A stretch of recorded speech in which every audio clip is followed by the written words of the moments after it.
I have inserted Arduino sensor data in the Google BigQuery database and then created a Python application to retrieve data from the Google BigQuery database.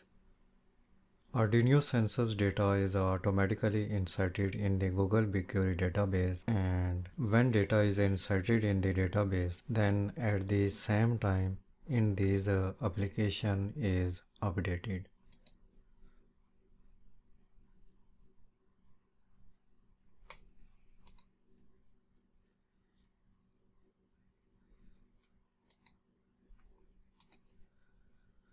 We can see here, if I run this query, the last row is inserted at this time. So after 10 seconds, I am inserting data in the Google BigQuery database. If I rerun this query, so we see after each 10 second data is inserted in the database, and then I'm retrieving sensor data in these applications.